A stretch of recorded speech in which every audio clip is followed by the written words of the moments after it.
Hi guys! For today's video, pakita ko lang sa inyo paano mag-DIY land tour papunta ng Boracay.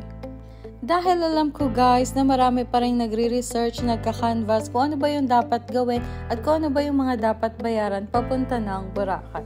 Sa AirAsia nga pala kami nag-book ng flight guys, and maniwala kayo sa hindi, nakuha lang namin ang round trip ticket ng 3,806 pesos. Yes guys, 3,806 pesos for 2 persons na yon. Plus, nag-additional din ako ng flight delay insurance for 400 for 2 persons. Plus, additional 500 pesos for meal. So, 250 each meal guys. So, since dalawa kami, 500 pesos. Yung one way namin. So, total airfare na binayaran namin including additionals is 4,706. Kasi yung pabalik namin guys, hindi na ako nag-add ng meals at saka ng insurance kasi ang bilis lang talaga ng flight. Within 45 minutes, nasa Boracay ka na. Ang domestic flight guys ay nasa Terminal 2 kung sa Manila kayo manggagaling at wala na kayong ibang babayaran pa kung wala naman kayong over baggage. At syempre guys, kung wala naman kayong bibilin sa airport, wala na kayong ibang babayaran pa kundi yung pagkain nyo lang. Nung malapit na nga kami sa airport guys, napansin ko ang ganda-ganda talaga ng tanawin, ang blue ng tubig, at so beautiful talaga.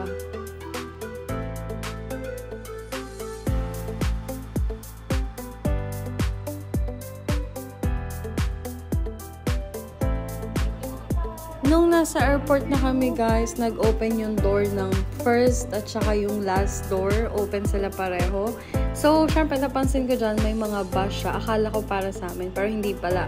Yung mga bus na yan, may mga tao na rin sa loob. So, feeling ko sila na rin yung babalik ng Maynila. So, ayan guys, naglakad lang kami. Actually, mahaba yung lakaran, parang mga 5 minutes din siya. So, most of the people there guys, they stop to take pictures, ganyan, or the other people, nag-uusap-usap sila pero sinasaway sila ng enforcer kasi nagkukos sila ng traffic. At saka actually hindi naman dapat na humihinto yung mga tao sa mga ganung lugar. Kasi bawal talaga, dapat diretso ka lang lakad. So ayan, nasa loob na kami ng airport niyan time na yan. So diretso lang kami kasi wala naman kaming bagahe. So dito sa my right side guys, dyan yung mga tao nag-aantay para dun sa mga check-in baggage nila. So, since kami, wala nga kaming check-in baggage, kaya dire-diretso lang kami. So, kung saan pupunta yung mga tao, since first time namin, sinusundan lang namin sila. Pero kasi may mga sign din naman dun sa mga wall. Kagaya niyan, guys, makikita nyo, exit.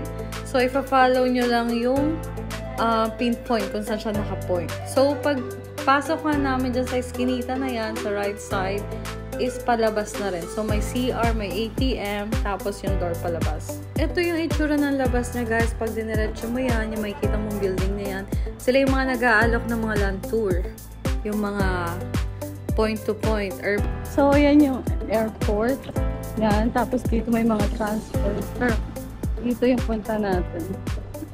So, etong pinupuntahan natin guys, dito yung bayaran sa tricycle at dito ka rin sasakay ng tricycle. Hindi na rin ako nag-inquire dun sa mga A to A point kasi nga alam ko mas mahal yung singil nila. Pagdating nga dito guys, pumila lang kami ng konti kasi nga may pila. So, dito, nung time na to guys, nagbabayad ako ng 100 pero sabi sa akin ni ate 150. Hindi ko ba alam bakit kasi sa napanood ko, ang pagkakaalam ko is 50 pesos. Pero dito parang 75 kasi 115 siningil niya sa akin for 2 persons. So, ayan guys, 100 din naabot ko pero sabi niya 150 po. So, ayun, update lang. 150 ang bayad for 2 persons. So, syempre, 75 each. Pagkabayad mo guys, diretso ka lang kasi may sasalubong naman sa yung driver. Sasabihin nila na doon ka sasakay. Ayan. So, mabilis lang din yung ganap dyan.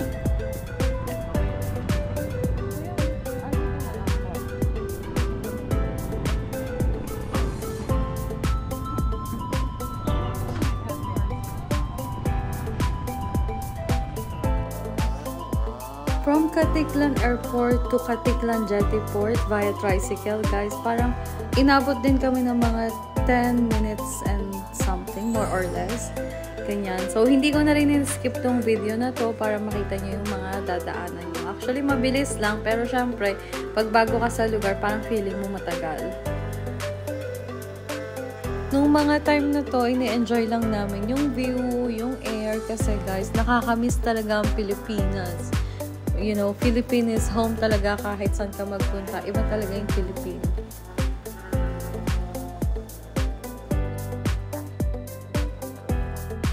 Pagdating na namin sa Katiklan Jettyport, guys, ganito ang itsura niya. May exit and entrance. Pero syempre din tayo sa entrance papasok.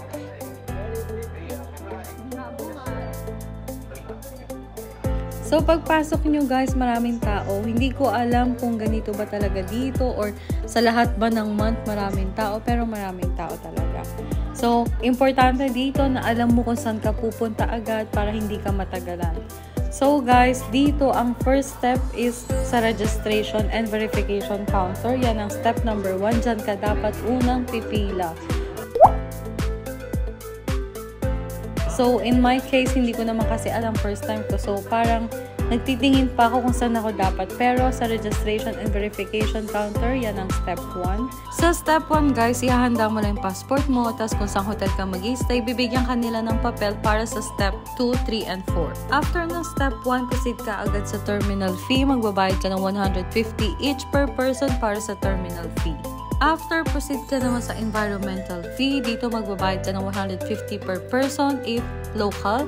And if a foreigner, you have to pay 300 pesos. After, proceed ka naman sa boat fare. Dito naman guys, 50 pesos each. After nito guys, pagtapos na may papasukan lang kayong isang gate, doon kukunin nila sa inyo yung ticket ng boat fare. Tapos bibigyan nila kayo ng 2 ticket na kailangan yung fill upan ng name, age, mga ganyan lang. Basic. So, pagtapos ko nga fill upan yung 2 ticket namin, guys, inabot ko lang dito kay Kuya. Sila yung nagmamanage ng mga number na ibibigay sa inyo. Yung number na ibibigay sa inyo, yun yung magiging seat number nyo. At saka, guys, sa card na ibibigay nila sa inyo, nandun din naka-indicate kung sang ship kayo sasakay. Kuwari sa Elizabeth, sa Matthew Elizabeth, ganyan. So, meron silang mga pangalan.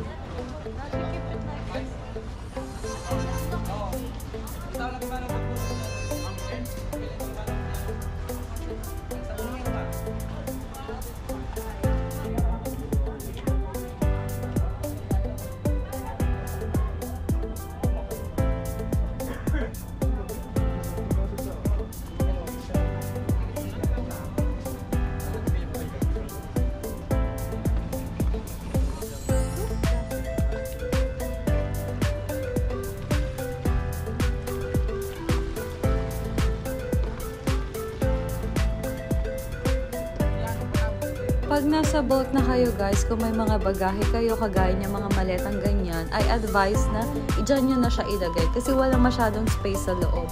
Pag nasa loob naman kayo guys, ang una nyong gagawin is hanapin nyo yung seat number nyo dahil hindi rin naman kayo pwede magpalit-palit ng seat number.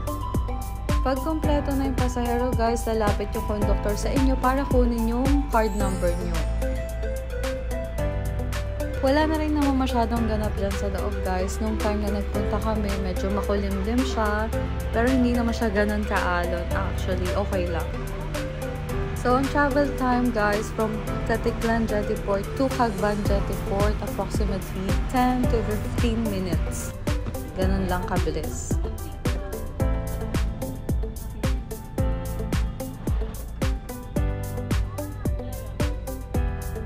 Pagbaba mo nga ng boat, guys, just turn right.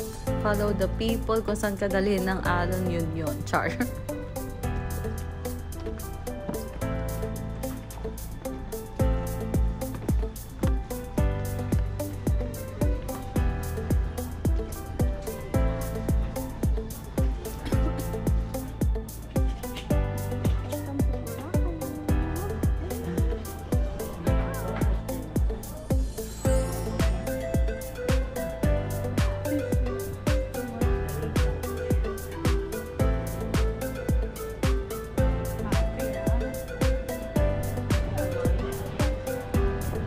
Time na to guys, hinahanap ko na nga kung saan yung bilihan ng Ho-Ho card. Kasi nga hindi ako nakabili sa Klook. dahil ginahol na rin ako ng oras at ang daming ganap. So yan, sinusundan lang namin yung mga tao kung saan sila pupunta kasi nga yung mga exit sign nakaturo siya dito sa side na to. So ayan guys, pagkatingin ko nga dun sa my left side, napansin ko yung Southwest company nung nagbebenta ng Ho-Ho card. Hi po!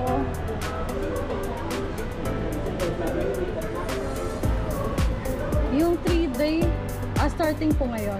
Depende po. First stop naman inside siya na gamitin for subdivision. Hindi mo naman gagamitin ngayon. Hindi naman active. Sige. Saan po yung ano niyan? Yung Ho-Ho, yung bus niyo? Nasa labas lang? May card din. Hindi, bibili. 3 days, 2 card. Kasi, because it's more cheap. Ate, yung sa e-trike, magkano isang one way? Nasa 200 mga. Depende po sa layo. Ano depende sa layo. Station 1. 400. Station 400. 1. 200 mga. Pwede niyo po yan mapaklan tour po. Ano po? Oo nga po.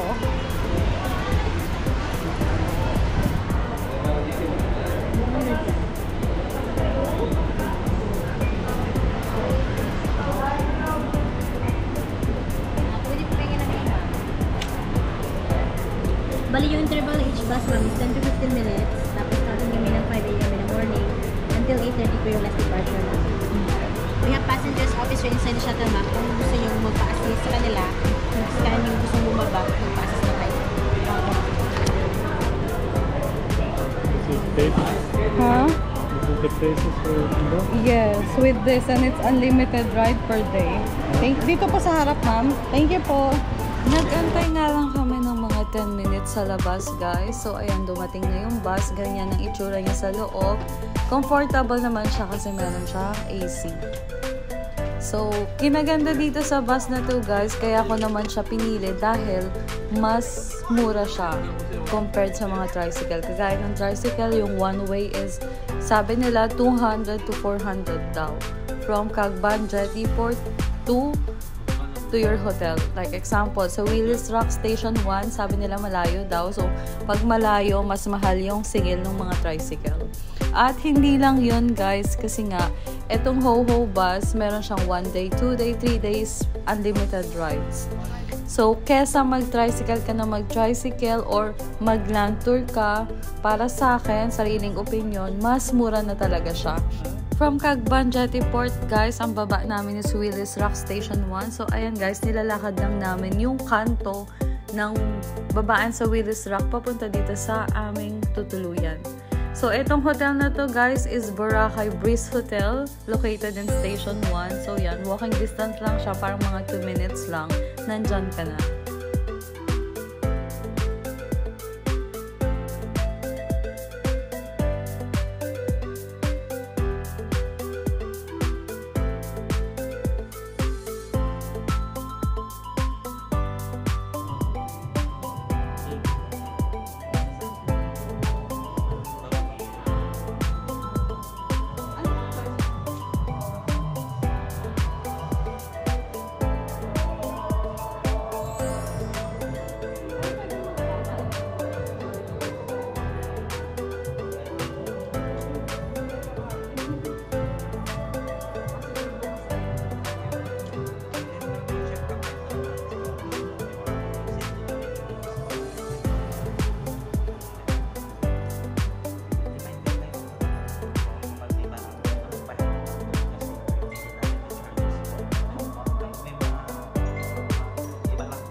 Itong hotel na to, nakuha namin siya ng 4,905 for 3 nights, inclusive of breakfast. Imagine guys, 4,900 for 3 nights with breakfast, and it's located nearby Willis Rock. So, talagang walking distance lang siya. Within 1 to 2 minutes, nasa White Beach ka na.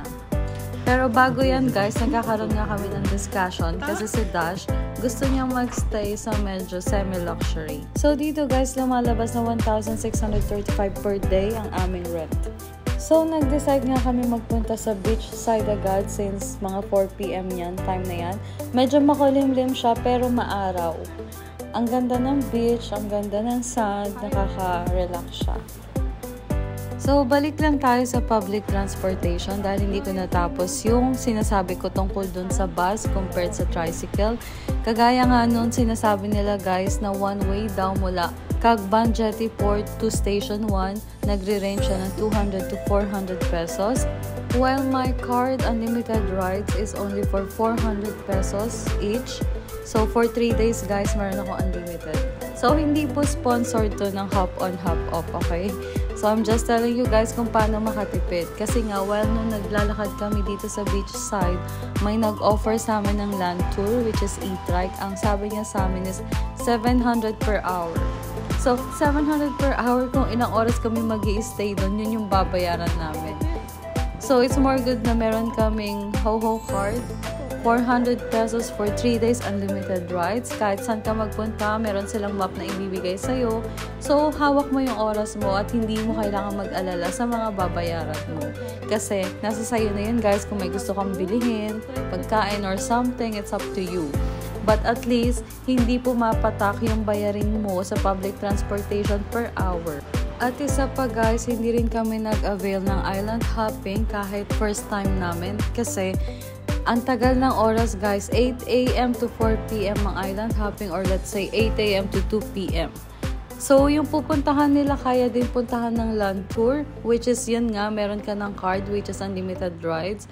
Kagaya ng Puka Beach, hawak mo yung oras mo kung gusto mo magstay ng mas matagal. At saka isa pa, hindi rin kami nakapag-avail ng water sports dahil nung time na nagpunta kami guys, masama ang panahon. Pero na-enjoy naman namin yung time na nandito kami sa Boracay at gusto pa nga bumalik ni Dash or gusto niya pa mag-extend pero sabi ko sa kanya next time na lang kasi nga marami nga kaming ganap this time. So the other questions in our head, is it expensive to go or stay in Boracay? The answer is no. So guys, depende yon kung anong lifestyle yung gusto mo maging pag nasa Boracay ka. Kung gusto mong maging normal lang, simple lang, sakto lang, kaya naman, kayang-kaya guys. Pero kung gusto mong maging one day millionaire, it's up to you. Kung marami kang pera, why not, right? So dito guys, yung airfare lang naman yung medyo costly. Pero antay-antay lang guys ng promotion kasi nagpa-flash sale naman yung mga airline. Yung mga Cebu Pacific, AirAsia, yan. Tapos sa hotel naman, meron naman mga cheap hotels. Hindi naman OA yung mga price nila. Same as food. So yung food guys, nakadepende naman sa atin kung saan natin gustong kumain. So sa Boracay, meron naman Jollibee, McDonald's, Andox, Inasal.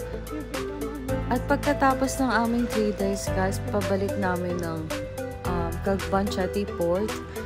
So, free pa rin kasi nga unlimited pa yung card namin. Pasok pa siya dun sa time nung dumating kami. So, ang binayaran na lang namin sa airport is the terminal fee, which is 150 each. At saka, meron silang transfer service, which is 160 pesos, including boat and tricycle. After nyo magbayad ng 160 pesos for transfer service, magbibigay sila ng sticker para idikit nyo sa inyong mga t-shirt. From Cagban Jetty Port guys, same process pa rin. Magbibigay sila ng papel, ibibigay nyo yung papel, bibigyan kayo ng card para sa boat. So ngayon guys, pagdating nyo naman ng Caticlan Jetty Port, diretso lang kayo sa may exit sign, tapos turn right. So, from there, may mag-a-assist sa inyo kasi makikita nila yung mga stickers sa t-shirt nyo. So, alam na nila, syempre napapunta kayo ng airport. Pagdating nga namin ng airport, guys, medyo nagtaka kami kasi kung saan kami dumating at saka kung saan kami hinatid is magkaiba sila ng building. Pero sabi ng tricycle driver, malapit lang daw. Hindi ko na nga na-check yung distance kasi nung time na paalis kami is umuulan talaga. Super ulan. So guys, let's calculate our expenses per person. Sa flight ticket, guys, hindi ko na sinama yung mga additional add-ons.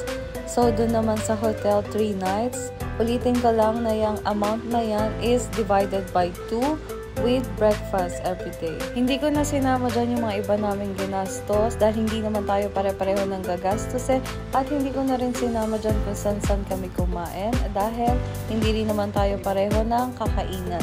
So, etong mga naka-flash dyan, yan yung mga mandatory na kailangan talaga nating bayaran. So, ang total sa transfers at mandatory fee is 5,490.50 cents. So, imagine guys, for that amount, makakapag-Boracay ka na. Sa mga nakapag-Boracay dyan, kayo guys, magkano nagastos nyo? Pa-comment below naman.